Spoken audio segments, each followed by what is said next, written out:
What is it that makes these cases anomalous? And a large number of reports are placed in the active archive because AARO does not have enough information. What might prompt you to reopen a case like that, and do you have any examples? The first one was brought to us by a law enforcement officer out west, where he observed a large orange orb floating several hundred feet above the ground a couple miles away. He went to investigate what was going on with that orb. And as he was pulling up to the location where he thought would be below the orb, about 40 to 60 meters away from some object the area was well lit, he saw a blacker than black object. He said it was about the size of a Prius, 4 to 6 feet wide.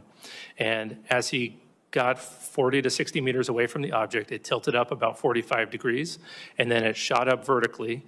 He says 10 to 100 times faster than any drone he's ever seen before. And it did that without making a sound, as far as he could tell from inside of his vehicle. And just as it left his field of view through his windshield, then it emitted very bright red and blue lights that illuminated the inside of his vehicle as brightly as if someone had set off fireworks just outside his vehicle or street flares.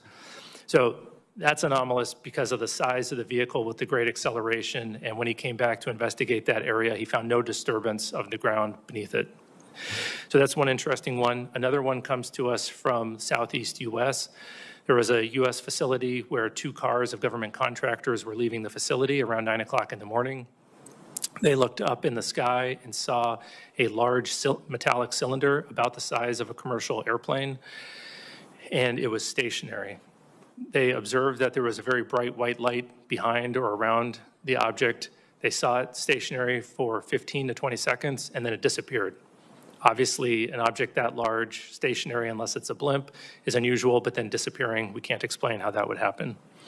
And then the last case was interesting. We had a aircraft that was flying parallel to another aircraft, and it was capturing imagery of it, and a small looking object appeared to fly between the two of them much faster than them. Through very careful analysis, we think that the object might have actually been further away than the object that it was videotaping, but it requires very careful analysis to come to those conclusions, and we don't have the metadata to support that.